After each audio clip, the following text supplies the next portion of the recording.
What is up sa inyo mga boys? Good morning, Kush JTV here. Ganda ng panahon, medyo makulimlim.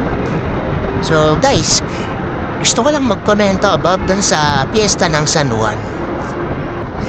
So kita nyo naman, happy sila. Masayang na naman ang ating mga kabataan na mataba San Juan. Siyempre, kung merong happy, meron din mga hindi masasaya. Siyempre, lalong-lalo na din sa mga kapwa nating rider na nababasa.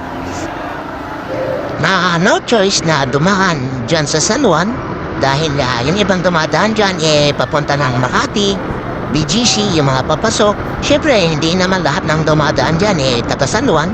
Yung ibang delivery rider dyan papadaan kasi dyan ng booking. O yung mga mapipick up na MC taxi, diba?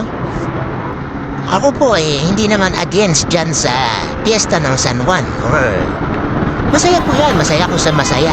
Kung ang kasiyahan niyo po tungkol sa piyesta maganda yan.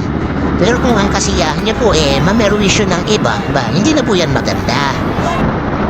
Kasi po kung kayo magkakasiyahan about dyan sa piyesta, pwede naman po kayong magbasa lang. Kunyari kayo mga magkakaiskinita, magkakabarangay, o magkakamag-anak, diba? Huwag yan lang po sanang idinadama yung mga taong dumadaan lang dyan sa San Juan. Mga gusto lang pumasok sa trabaho, diba?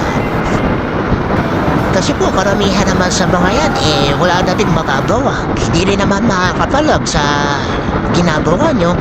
Kung iba papalag, kawawa naman kung pagtutulungan nyo isang barangay kayo, diba? Ultimo yung pulis na dinideploy dyan para sa peace and order, dinadali nyo, diba?